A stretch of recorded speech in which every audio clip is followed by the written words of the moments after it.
Today's speaker, R.T. Rybak, hails from Minneapolis, Minnesota, where he served as the mayor from 2002 to 2014.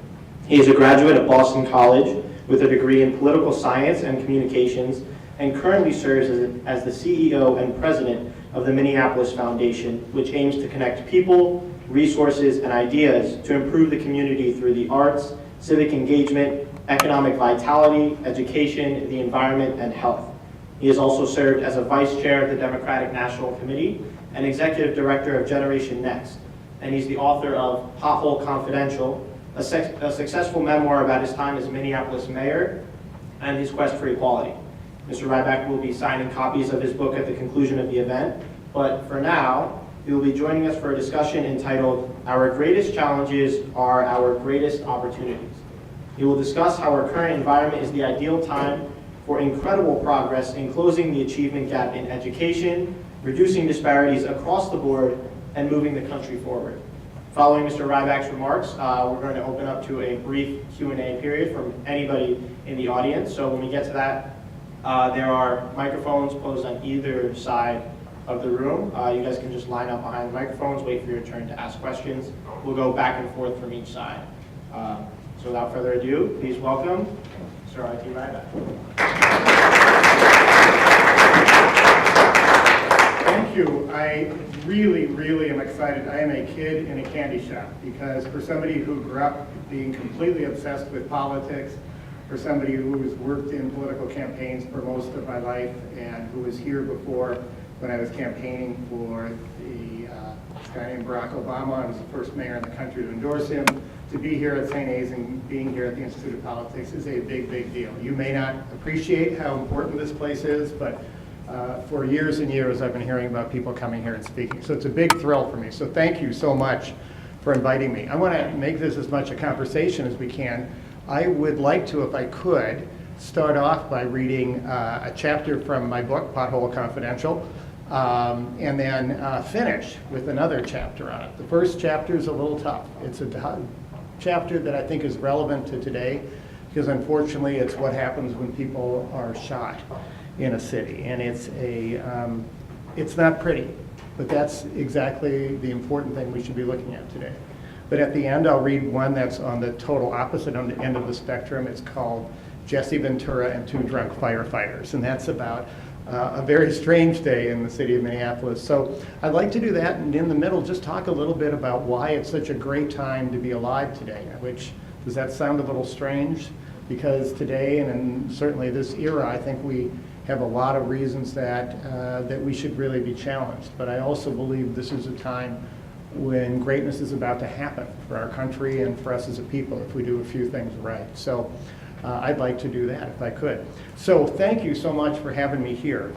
As I say, this first piece I'm going to read, and my chapters are super short, okay? By the way, I'm a washed up mayor and a washed up journalist, okay?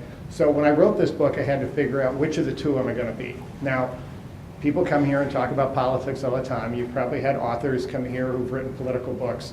The dirty little secret is political books are really boring. Okay, and I know I see professors here and all that. Political books are boring. So I decided I would not write it like a mayor, I'd write it like a journalist, as if I was embedded in City Hall for 12 years as a writer. I kind of happened to be the mayor at the same time, but the reason I did it that way is because I do think we need to kind of demystify what it's like in politics. And mayor is the most wonderful job in the world, but it means that your days are often really crowded with different sorts of things. And this was about a not so great day, and I promise you I'll give you something a little more uplifting than this, but it's important to see that. So the first chapter of my book, Pothole Confidential, here is called Start in the Middle. Shiloh Temple was common ground. In the complex world of North Minneapolis, where years of high crime and high poverty and high drama spawned so many factions, the thriving church in the former Kodak plant was a safe place for everyone. I was there in June 2006 to celebrate the life of Brian Cole. A few nights earlier, the 18-year-old high school basketball star with a wide network of friends left a party and was standing under a tree to get out of the rain. Someone in a passing SUV opened fire, and it killed Brian. The gang member who took the shot apparently was looking for someone else. And now we stood there, trying somehow to make sense of why a good kid in the wrong place at the wrong time was dead, because somebody thought he was somebody else. There were moving eulogies from the podium, which would have had even more impact if there hadn't been more drama in the pews. Warring gangs that made Brian their innocent victim had been trading shots and threats since the shooting, and there was real concern the funeral would be disrupted. That never happened, but something more dramatic did. As the service wound down, people were invited to pay their respects to Brian, who was laying in an open casket at the front of the church. I was seated behind the casket near the altar and watched for more than an hour as one young person after the other leaned over his body. I forced myself to stay focused on each of those faces coming to terms with the death of their friend. Was this finally going to be the death that would keep kids from killing kids? I came to the cold realization I didn't see anger, I didn't see swagger. I just saw deep, deep pain on one face after the other. That pain was even harder to witness because those faces were so young. It was absolutely clear from the people's expressions that they knew how deeply wrong Brian's death was, but I also saw a hopeless recognition that no one knew how to stop the killings from happening. And even more searing, I was mayor and I didn't know how to stop them either. I didn't know how intensely I was concentrating until I left the church. As I got in my car, the horror on those faces, their hopelessness and mine, all came together. All the pain came crashing in on me, and as Mark Kluko, the police officer who was with me, drove away, I began to cry almost uncontrollably, and I simply could not stop. What Kluko knew, and I'd forgotten, was that this was not my last stop of the day. I stared out the window, too full of grief to say anything, as he drove across Minneapolis. He handed me my talking points as I got out of the car, but before I could take a look at them, a very relieved event organizer grabbed me and pulled me on stage. She began, "In honor of Energy Independence Day, we will have Mayor Rybak wear this three-cornered hat and sign a Declaration of Energy Independence." So there I stood, fresh from a heart-wrenching funeral, dressed like Paul Revere, struggling to ad-lib a few lines about alternative energy. There were 3 more stops before I got home. By this point, I'd been mayor for 5 years, accustomed to days when I careened from one world to another, one emotion to another. I didn't know I'd be mayor for 7 more years. I didn't know the war against violence that took Brian's life would continue for years until we finally started to win. I didn't know the I-35W bridge would collapse during rush hour and be rebuilt, or that North Minneapolis would be hit by a tornado. I didn't know I'd set off a real estate boom in downtown, perform historic same-sex marriages, help start a beer brewing boom, find ways to repave streets, and more. It was, however, already clear. The job I wanted most of my life was more rewarding than, and completely different from, what I had expected. And I also knew the job was changing me as much as I was changing the city. So that's how I began this book, Pothole Confidential, but it's really how I lived every day. And I think one of the things that's important when you think about a city like Minneapolis or a city like Manchester, or pick any city, big or small, really what they are is a series of stories that you don't enter at the beginning. When you really think about cities and you walk through them and you drive through them and you stop and just watch people going by, every single person brings their life and narrative to the place, and they intersect and they crash together. It's what cities are about. And when you really think about it, that is really the greatest challenge of our time. Where do we find common ground? And it's also the greatest opportunity of our time, that we can find common ground. We were talking a bit before this. I was talking about my relatives. I have relatives who are pioneers, and they crossed the plains. And I have relatives who are immigrants, and they settled a little bohemian town in southern Minnesota, New Prague.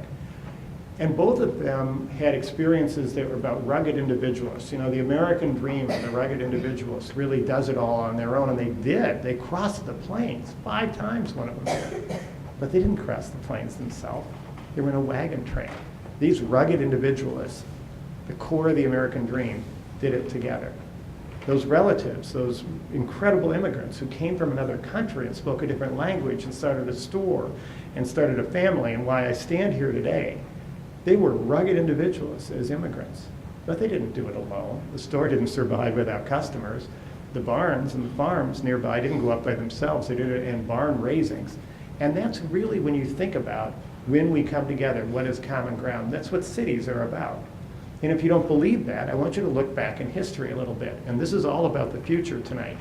But I want you to look back in history. And we could look back in history and think about, you know, Manchester as a mill town, how that stuff. But I want you to go like way, way back. In fact, I want you to go back with me about 10,000, maybe 20,000 years, which I know is a long time.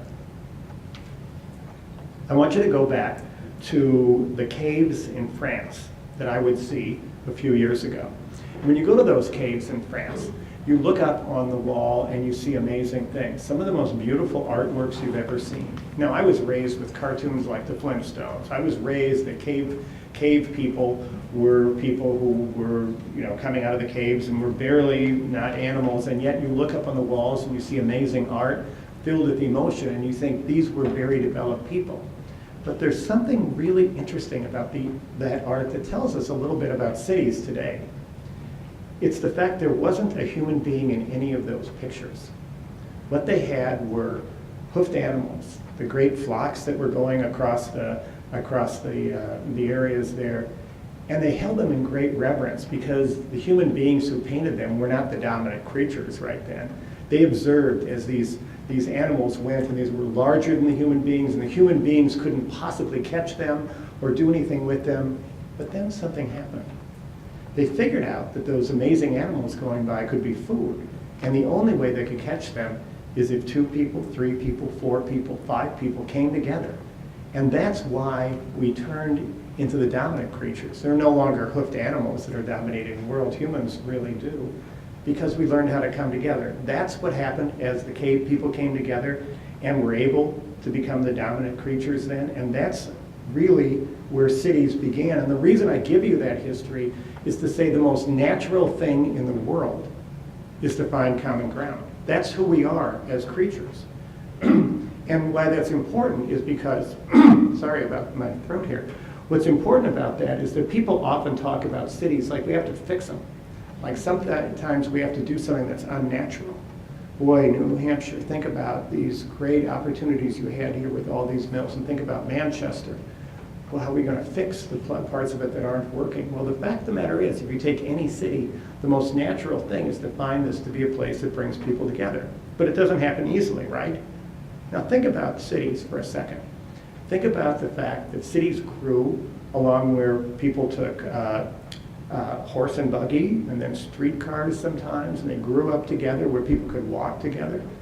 But something happened in this country right after World War II, and the car became dominant and the interstate freeway system came, and suddenly the core and the heart of so many cities was ripped apart and cities were cut in half.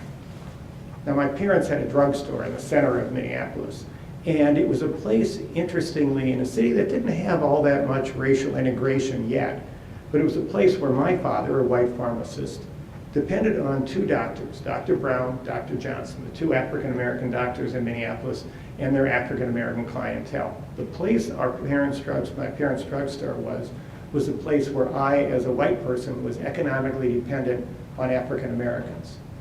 The freeway came and tore that area out. They tore out the common ground of Minneapolis, and you name most other major cities in America. The places that were lost were the places where people had the least power. And the places where people had the least power were the seams of culture. It's where people came together. And when that was lost, we lost a lot of our common ground. And so I'm 62. For most of my life, cities had to fight against that. People were going to the suburbs. They were going further out. The freeways were getting them in. But something has happened dramatically different. And the thing is that the culture, for the first time, has turned more back towards cities. And that's true in Minneapolis, it's true in Manchester, and it's true of other places. And it's summed up in a really simple phrase. And it's a simple one. To my parents, freedom meant having a car. To people your age, freedom often means not having to have a car. My son has lived in Washington and San Francisco. He's about 28. He's never owned a car. That's something very, very different. My parents would not have wanted that if they could. But more and more cities are demanding places where you can walk to something, where there are things together on that. And that's really one of the great hopes of what's happening in cities. That's the physical part, that people are wanting to come back together. They want to be on the river here in Manchester. They want to be able to invent a new form of medical technology that will allow you, in this city, I know at least, to be able to grow limbs from yourself. What an amazing thing. But they want to do that in a place where they're coming together with other people. The great opportunity of cities and common ground is coming together. But everything I've said is about the physical place of cities. What about people? So I want to just finish with a couple points about people. Now let's think about this for a second. I mentioned that whole thing that cities are where people come together. Well, what's important about it is that this is a really massively critical period of time in the development of who's going to be the workforce in this country. There's something dramatic going on right now in our economy. And it's a good thing because the economy is moving along better than it used to, but it's a scary thing because we are literally running out of workers. New Hampshire is just like Minnesota. It's aging, like everywhere else in America. 20 years ago in Minnesota, every year we produced about 60,000 new workers for the workforce. 60,000 new people came into the workforce every year in Minnesota 20 years ago. 10 years ago, that fell to 30,000 new workers. This year, it's down to 6,000, 1/10 of what it was. And if immigration slows in this country, we will already in Minnesota be at negative job growth, negative workforce growth. That's critically important. We are running out of workers. We are especially running out of trained workers. We need more numbers of workers. But what's almost more important is we need a different kind of worker. Okay, so now it gets really complicated because it's not just filling jobs. It's making sure that we recognize that the customers we have are dramatically different. The needs we have are different. So in my city of Minneapolis, a couple of our big companies, Best Buy and Target. You ever heard of them? Okay, stop and think about walking into a Target store all across the country. You can't work at the Target headquarters in Minneapolis without being able to recognize the Target customer has changed. If you are a white middle-class person working at Target, you must be able to understand people different than you because that is who the customer base now includes. If you work at any of the corporate giants that do business around the world in Minneapolis, Medtronic, Cargill, 3M, all of them have to go around the globe. They have to have a skill that many Americans don't have. They need the ability to walk into a place where they are not part of the majority culture and do business. So think about it. We don't need just more workers. We also need workers who have cultural fluency, who can cross boundaries. And I saw this really clearly when I did business for the first time in Japan. I was doing business there. I went on a trip for the city of Minneapolis. I was doing high-level meetings, trying to do trade issues. And after the first week, I wrote my wife an email that was really strange. I wrote her this email that said, I've been with people all week and I've never felt so lonely. It was really kind of a weird thing for me to say. But as I really thought about it, I recognized something was really strange. Here I was, at that time I was in my mid-50s, and I traveled a lot, but I'd never been in a place where I was supposed to do business, where I was supposed to lead a meeting, where I was supposed to be the person who was actually supposed to be in charge of something, where I wasn't part of the majority culture. I had not had that really significant immersion in cultural fluency that I desperately need to succeed today. I was becoming a dinosaur. So now stop and think about all this, about cities. Go back to all that I talked about people coming together and trying to find different people who could help them, coming out of the cave in the early cities, my parents' drugstore. And ask yourself, how do I, a 61-year-old white man doing business in all his life in a place where I was part of the majority culture, how do I understand what it's like to cross a cultural boundary? We'll go back to the kid in a neighborhood like North Minneapolis, an African-American boy who goes from a neighborhood where a lot of people are like him across town to a school where they're not at all like him, to downtown Minneapolis where everybody is primarily from some other culture. That kid has learned every day how to cross cultural boundaries, and that's exactly the skill I need. So the fact of the matter is, we have to recognize that parts of this population that right now have not been included as much, who have not succeeded as well, are part of the value that we really need. We don't need to think about fixing people because they are problems. We need to harvest each other's assets. And what I mean by that is my city of Minneapolis has a lot of flaws, and it's had a lot of difficulty, but it has been living the values of the Statue of Liberty better than almost any city in the United States of America. We've been a humanitarian center for decades. We have 50,000 people from Somalia. We have Liberian residents, we have Tibetan people born in Tibet. And because of that, the opportunity for me to become culturally fluent, to cross boundaries, to understand those cultures is as simple as walking into any classroom in the city of Minneapolis. And so what's happening is the only way we are going to succeed as a country and as a culture is what cities do best, to come together.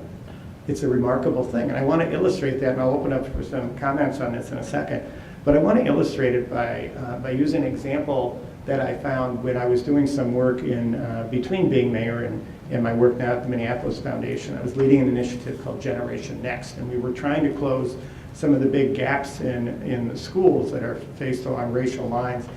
And after about an hour, one of the researchers told a really interesting story. He told about being, his daughter taught mathematics in Los Angeles, and she was trying to teach kids negative numbers. Now I want you to think about being a teacher in a classroom trying to teach negative numbers, okay? Parts of this is really simple, okay, kids? Here's 0, right? I'm holding up 2 fingers, here's 2, I'm back to 0. It's not that hard for the teacher to get that part. But how do I get to negative numbers? I mean, think about it, it's a really abstract thought for kids, right? So she was having a lot of trouble, and these kids in LA just didn't get these negative numbers, and she did what any smart kid did. She moved back to Minneapolis, and so she was teaching math to the same grade level in Minneapolis, and she's, here's 0, here's 2, here's 0. And when she got to negative numbers, these kids in Minneapolis got it just like that. Now you've grown up in northern Minnesota. Why would a kid in Minnesota understand negative numbers? Exactly, January, right? Okay, below 0 is a negative number. Now I want you to think about it. Those kids in Minneapolis understood negative numbers. And they could actually go to Los Angeles and teach those kids negative numbers, or bring the kids from LA to Minneapolis. They'll get negative numbers real quick, right? But it's a funny story, but it also is at the core of this whole point. Think about it for a second. Those kids in Minneapolis, think about it. They were a unique population in a unique set of circumstances who developed a unique set of skills that we all need. Because of their experience, those kids in Minnesota knew something the rest of us need. If we think about the world we are going into, be it working at a Target or a Best Buy, be it going around the world, be it walking down to the great businesses that are now cropping up on the riverfront here, they're going to be doing medical research that's going to go around the world. To work in those places, we need to understand how to cross cultural boundaries, and that means the thing ripping us apart as a country right now, the fact that we see each other in our different individual separate villages, is really also the great opportunity.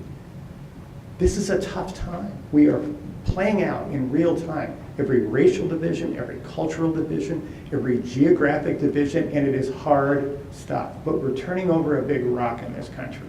We are talking about it for the first time in a deeper way than we ever have, and it is hard. But doing it also opens up a door. It doesn't close a door. It opens up the opportunity for each one of us to recognize that the person next to us is of value. And that's not just a washed up politician with some slogans. It's the raw fact of the world we are walking into. And as complicated as this world gets, there's a very simple phrase that says it all. We are better together. So with that, I want to just open it up and take it wherever you guys want to go.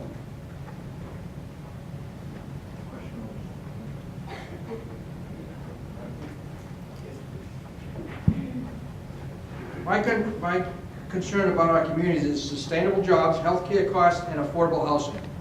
Can you address that? Well, I think they're all right. So let's try to take them one at a time. So sustainable jobs, healthcare, and affordable housing. Okay. So I'm not going to be able to solve all of those, but let me say a couple parts of that. I think one of the things about jobs that is pretty important is that in some cases, states and cities are chasing big things, you know, get Amazon's headquarters, get the Foxconn headquarters. And what I think is really important instead is to focus on a couple things. Most business grow out of small business. Most small businesses, and I grew up in one, my parents had a corner drugstore and I get it. Most small businesses need more than anything else an educated workforce and really good infrastructure. And those are the two big core things to focus on. So I'm not a big fan of throwing a bunch of money at corporations. I'm a big fan of helping small business and a big fan, even bigger fan, of common ground. So if I was in this town, for instance, I would say that some of the great opportunities you have is you have one of the most spectacular waterfronts potentially of any place in the country, and it's kind of hard to get there sometimes. So I focus a lot on trying to connect that. Well, what does that have to do with a job? It's attracting talent to town. And if you're going to be an entrepreneurial town, as I know you are aspiring to be, that kind of thing helps a lot. If you are really trying to grow business, then you have to focus, and I'm not pointing a finger at you, I point at my city, you have to focus on that core school system that you have. And then more important than anything else, understand that a great potential of that school system, it's as tough as some of the issues are in schools right now, kids are doing for adults what we should be doing a lot more of. In schools, you're getting kids together from a lot of different cultures.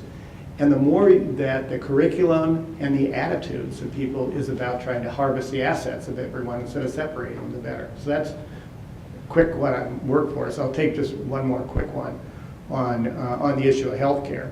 I mean, there is so much money in the healthcare system, it boggles my mind. We don't have a lack of money, we have a lack of strategy on it. So I do believe, I feel very strongly that it's a whole lot better to go upstream and give people preventive care than have them in an emergency room. That's a lot cheaper. That to me means covering more people. And I also believe we need to get to cost containment, and that means that we have to take on drug companies who are jacking up prices.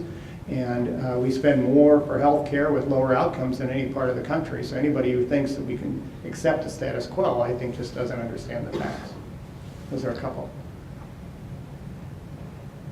Another one with affordable housing. Okay, I'll take them all. That's good. I'm not standing up here as an expert on all of these.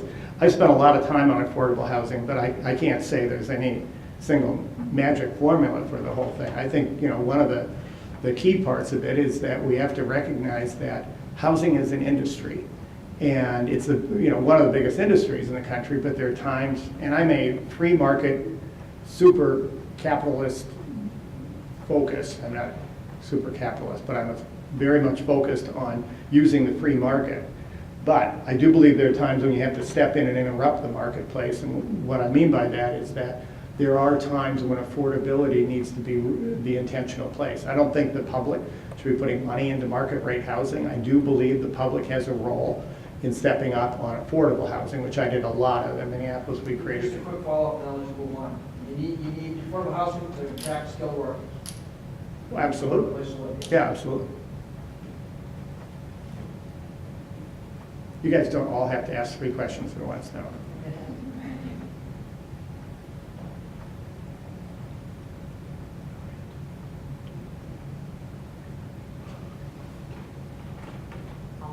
Okay. Could you just talk a little bit about your work with the foundation? Yeah. And perhaps how your time as mayor kind of served you for this new role? Yeah, I'd love to do that because, you know, like a lot of people in this room, I went to college and studied political science and communications, and I set out for a life in politics. I wound up being a mayor for 12 years, but I didn't realize I was really setting out for a life of civic life. And I think it's a really important thing to think about when you're beginning a career, because I bounced in and out of politics, but I've always been doing public work. And here's an example of that. So after being mayor of Minneapolis, when I was finishing, I was thinking, okay, what do I really want to do? And I thought, I really need something that has deep meaning to me. My job has been very meaningful, and I really want to do public good. And the #1 issue I saw is gaps in the education system. And so I led an initiative with foundations and businesses and superintendents and mayors and all coming together, trying to figure out in school and out of school, what could we do to change gaps in school. I continue to be really involved in that, but now I'm running something called the Minneapolis Foundation.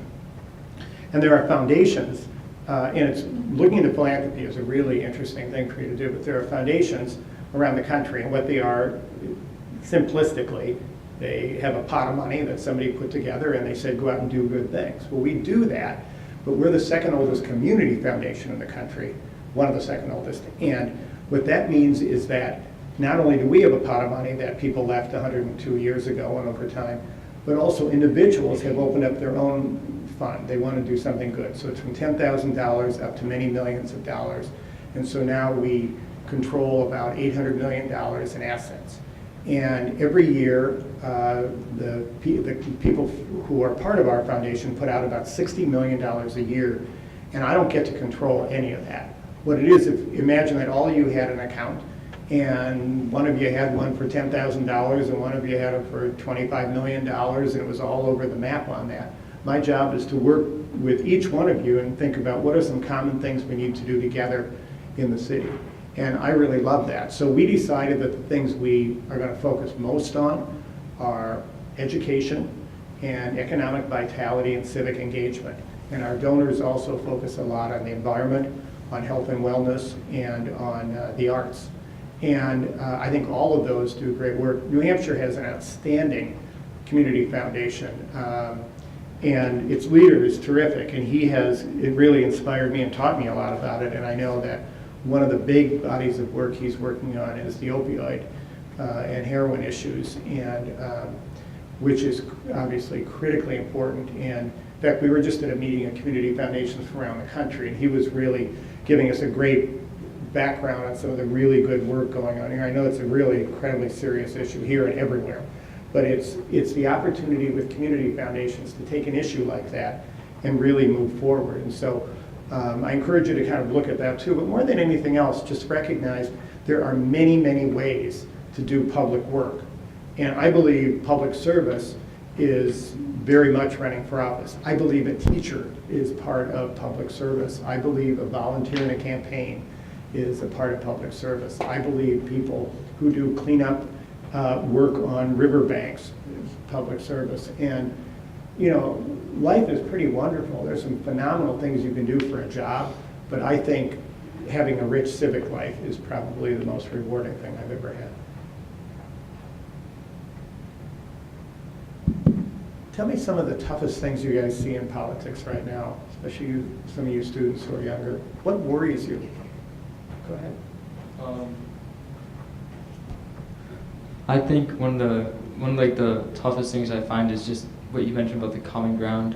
Just because like there's so much fights between Democrats and Republicans, we can't seem to find like one wants another way, one wants another way, and they just keep butting heads, and nothing is getting accomplished up at Congress. And Right. It's frustrating because we need budgets for school systems, for education. Right.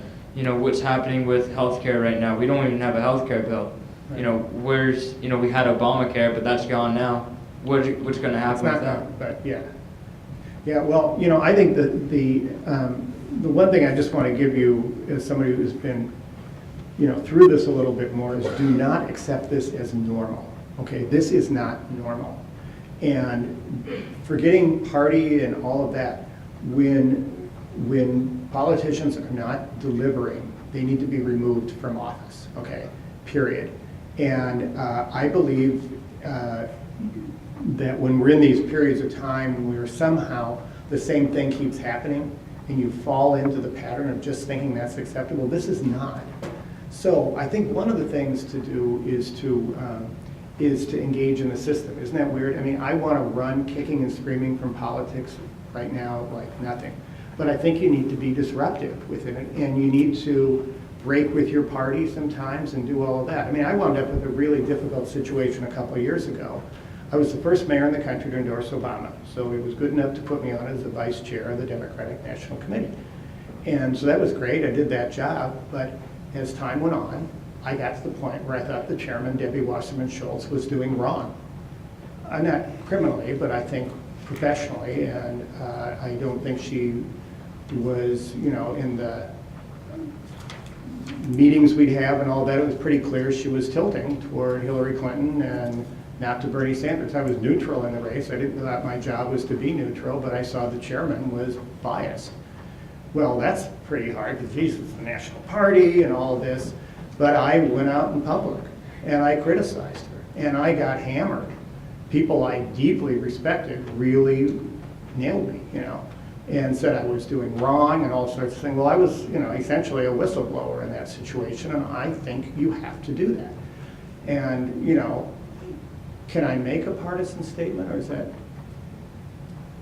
Let me say this, that I believe people should simply not accept what's going on in Congress, and if you feel your party isn't delivering on that, you got to do that, And, I've obviously been a Democrat, but I grew up a Republican, and I have supported Republicans sometimes.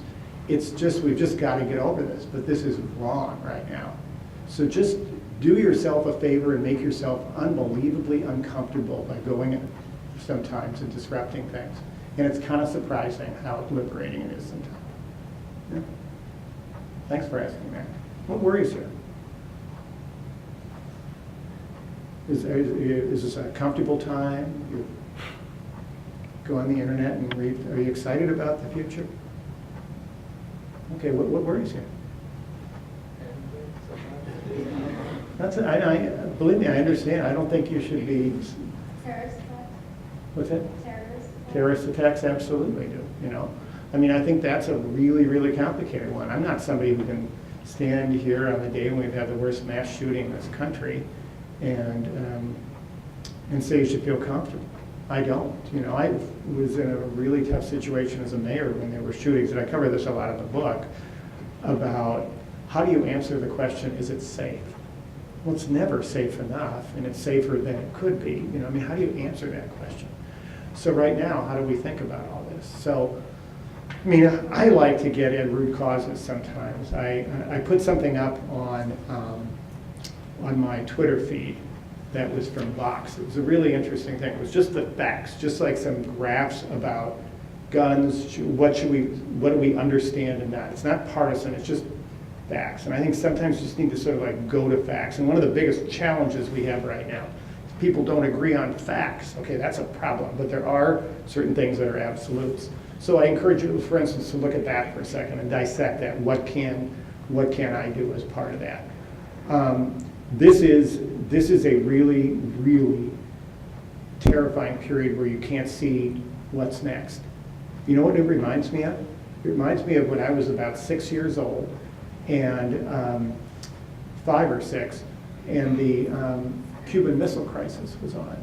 And I don't know if you've read your history that much or not, but basically within a weekend it looked like the world was going to get blown up.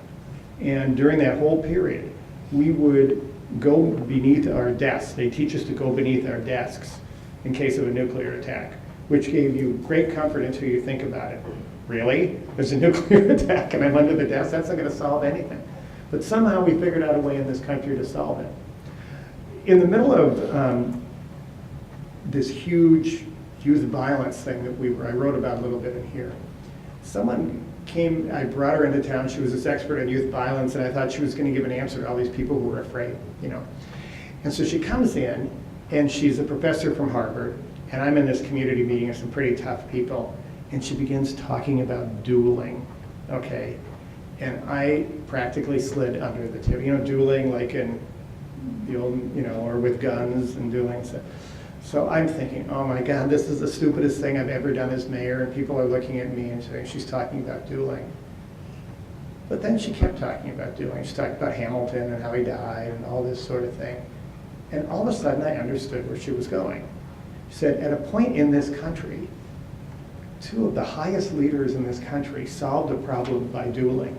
As bad as Congress is right now, at least that's not happening, okay? The bigger point on this is that somehow in these horribly tough moments, when we get to the precipice, somehow we recognize to back down. And that, we did not blow each other up with nuclear weapons when I was a kid. I did not have to fall under the desk. And somehow dueling became not a thing that's so much the norm anymore. Believe me, today's a tough day to even explain that. But I do think part of this is I do believe in the nature of the human character as being one that somehow comes together. I can't promise you safety. I can promise you there have been times in my life when I've been terrified of where this world was going and it came back together. But I can also say that one of the things that's happening right now is the most terrifying thing is when people don't understand each other. That's the most, that and mental health, okay? Because there's a lot of times in most of these shootings, rationality is out the window. So we do have to address these issues of mental health significantly, and we do have to recognize that in the times where it's people not understanding each other, the holy grail is what I was just talking about. It's coming together and trying to understand somebody across a boundary. It's the best I can do on a day like today, but you know, when I can. Tell me something else that would go ahead. Probably with people being treated wrong because of their race. Yeah. That's something that worries me.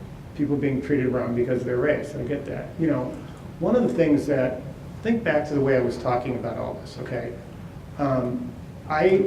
My work in education was about closing the achievement gap. That's how it was leveled, okay? So when you really sort of dissect what that's saying that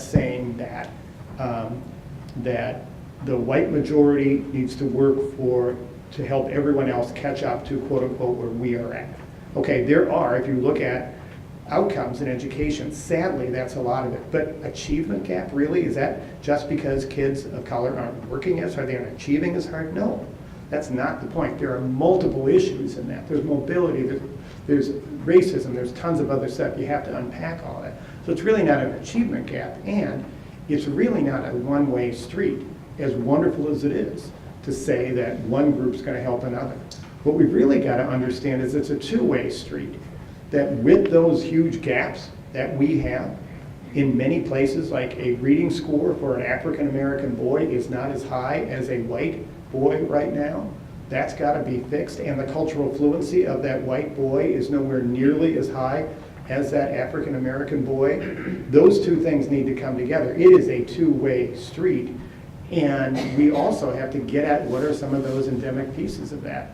I mean, when you really think about the way we teach, it doesn't, and take race out of it for a second, the schools have not evolved to the degree they have to. I was a horrible student. Everybody says that, oh, I did bad in high school. I really was. I literally almost flunked out of my high school. And when I got to college, I did really well. So what was that all about? It was about the fact that I was a very directed kid. I knew I wanted to be a politician and a journalist from a really early age. I was reading magazines, books, all of this sort of thing, but I couldn't get it in school. I couldn't figure it out, okay? I don't know what the problem was exactly, but I know that was not working for me, and college did. Now, if you would have put me through a lot of other things, I was raised by a single mom because my dad died young, so I had a few challenges, but if I was actually an African-American boy in that exact same set of circumstances, disruptive in school, disrespectful, disengaged, and all of it, very different labels would have been attached to me. That's not Pollyanna, that's real, okay? And we have to come to terms with race in America and realize we look differently at people because of race. And I would not be standing here today if I was an African-American boy doing what I did in high school. And that, frankly, scares the heck out of me.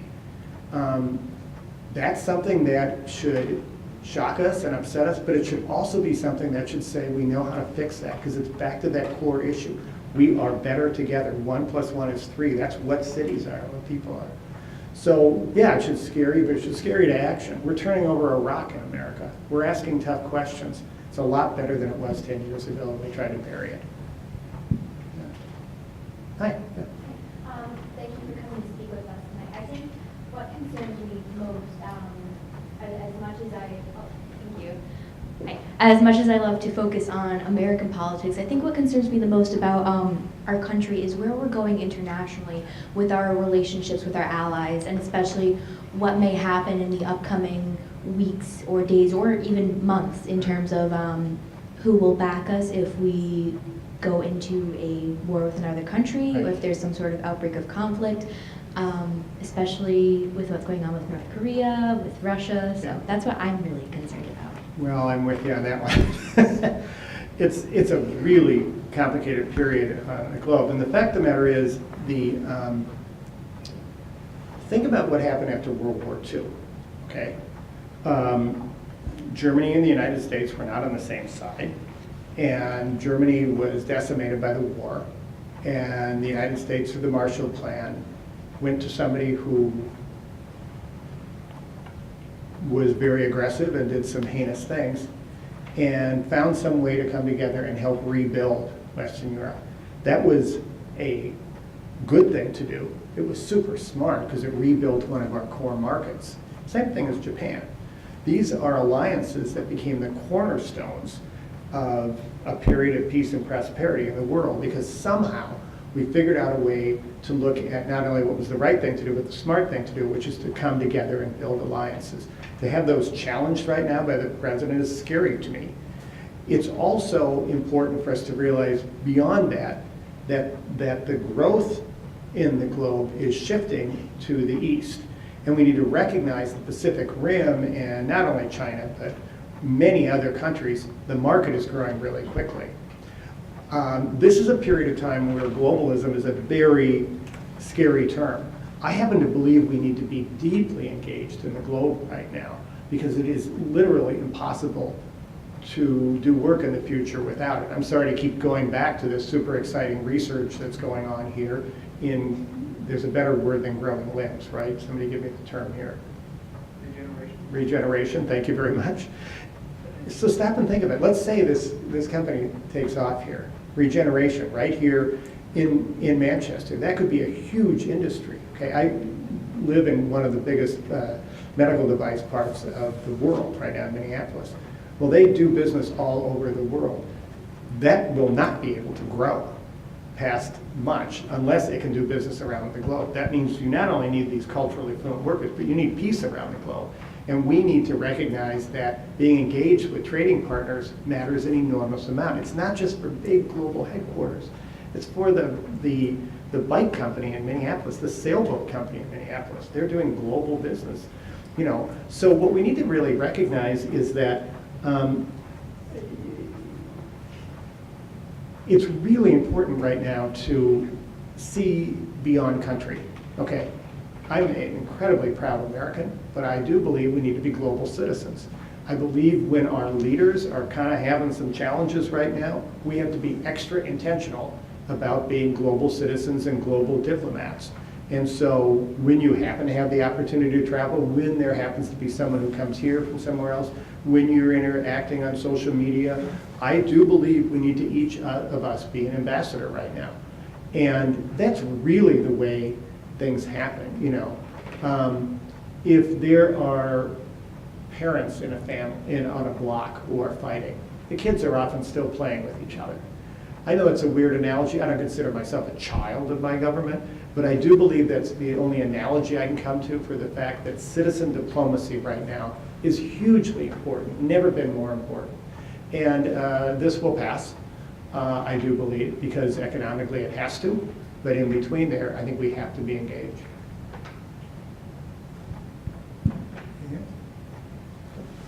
I just wanted to hear your thoughts on the state of the Democratic Party and what you think the future will look like for the next presidential cycle.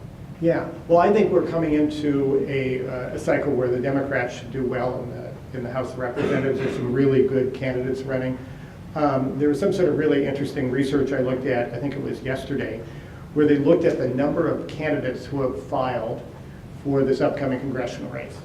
And they compared it to 2010 and the number of Republicans that were running. And one of the things that happened in 2010 is this amazing number of new young Republican candidates ran. It was, you know, a wave against Obamacare, and an amazing number of Republicans ran, and it was considered to be a big reason why they had great candidates. You know, well, so they compared how many have already filed for Democrats this year, and it's already dramatically outpacing 2012 for Republicans. It's one of those weird stats in politics that's a really good one because it's all about the candidates. I think the message obviously matters. I see that in Minnesota, for instance. There are two seats that are that are held by Republicans where there are exceptional candidates, one who ran last time and barely lost, and one who's new who's an exceptional candidate, and that's happening around the country. So I think it'll be a tie. I have no idea whether Democrats take control of the House or not. Some people are saying they could get the Senate. I doubt that, but it seems to be, going well. I think the problem is if you haven't really got a legislative record, it's going to be a little hard to run. I think one of the biggest challenges right now, if by chance Democrats get control of Congress, I think they should do the same thing that I'm advocating now when they don't have control of it, is that, and please take me up on this, if they happen to take control of Congress, you should say, well, you said back when Republicans had control of Congress, we should fix gerrymandering. How come when Democrats are in control, you're not saying that? I believe every Democrat who feels that the Congress is gerrymandered right now, which it is, we need to be called into account if Democrats happen to get control to say the same thing. It is wrong not to have one person, one vote. And we don't have it in this country. We have a politically gerrymandered system in Congress. We also have something with Citizens United where somehow we have so completely corrupted the system that people in Congress get elected and then spend the next 2 years calling people for dollars. What the heck do you expect? When you see these tax bills come through and you look at a line being changed and somehow that adds $1 billion more to a few lobbyist companies, you get kind of cynical. This is, I talked to you about disrupting. This is a time to disrupt that whole system. And I'm swearing here in front of all of you that if Democrats get in control of Congress, I'm going to say, fix the gerrymandering too, okay? So I think we have to. President Trump has talked a lot about returning jobs to the country, obviously. Yep. There's certain things that would have to happen, whether it's tax cuts or cutting, environmental regulations, which I know most of us don't want, but unfortunately it might have to happen. What are some ways you think that he can go about to try to get that to happen as soon as possible? And do you think it will happen while he's in office? Yeah. Well, one of the things that I think is most important in this country is to recognize that right now with the economy, the most valuable commodity is talent. And that, America has always outcompeted the rest of the world. And so we've never been successful because we've built walls. I don't mean the literal wall that's being talked about, but, put up barriers. We've been able to compete around the globe. 1% of our gross national product is in trade. Moving 1% to 2% does an enormous amount. So what I see is a very different sort of economic future than he sees. I see one where we dramatically reinvest in people. So, if I was running this whole thing and I had total power, I'd shift this from a wartime to a peacetime economy. I'd pull out of some of the wars that we have in this world and reinvest aggressively in rebuilding, for instance, parts of the Caribbean, just like we did in Europe after the war. I go into places on the African continent and invest in water systems, so companies like Pentair and Ecolab from Minnesota can be bringing folks over there. I would work on parts of the world where there are great health issues. So regeneration jobs in Manchester can be done there. I would invest dramatically in school systems. We could do all of that for dramatically less than we spend to try to blow up half the world or have a whole bunch of weapons we never use. This is insanity to have come out of a war in World War II and never shifted back to a peacetime economy. And meanwhile, we're playing policemen for the globe while they're investing in all of these other things we want to do.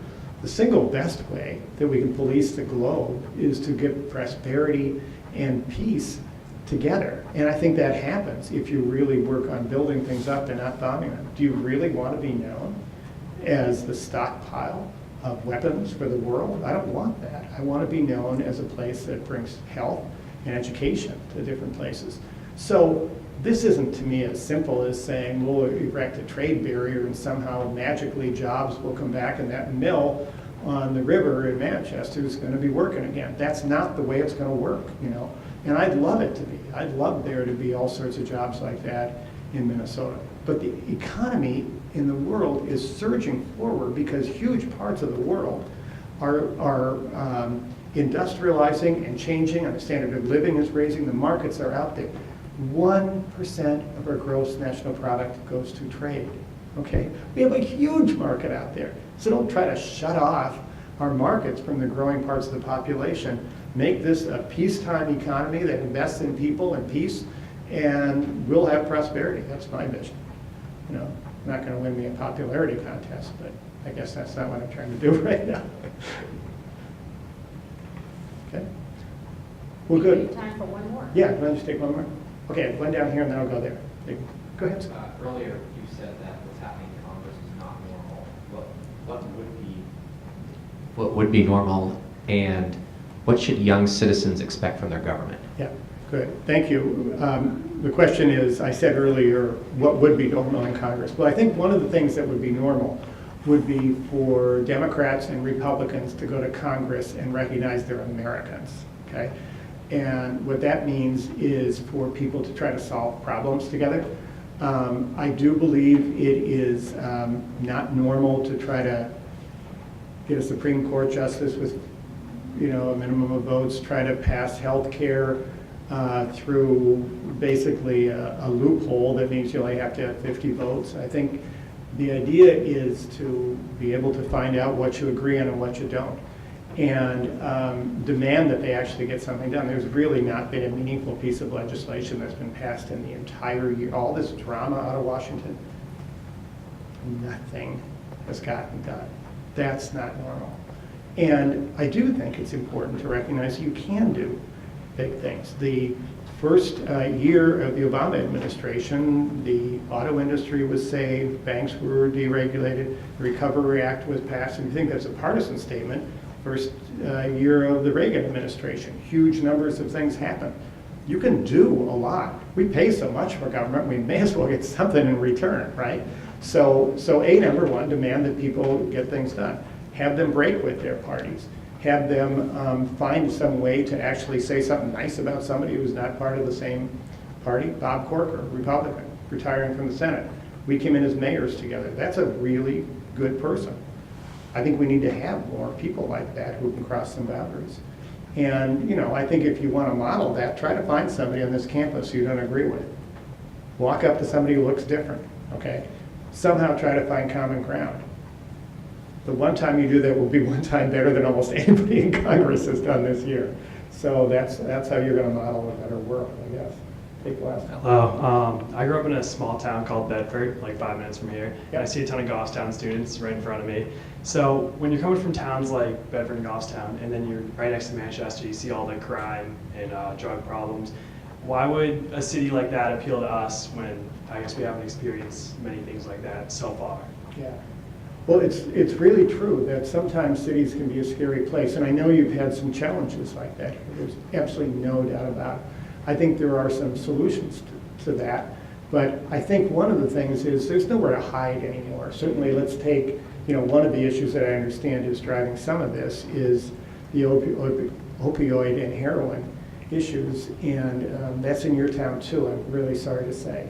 And so what I think we ought to do is to recognize that if somehow the people from Bedford could get engaged in that issue, that would be part of it. I'll give an example on drugs, not the same, but I was with a group of people right after I became mayor, and it was a suburban area, and somebody was talking to me about crime in the city, and they had mentioned something about having had a joint.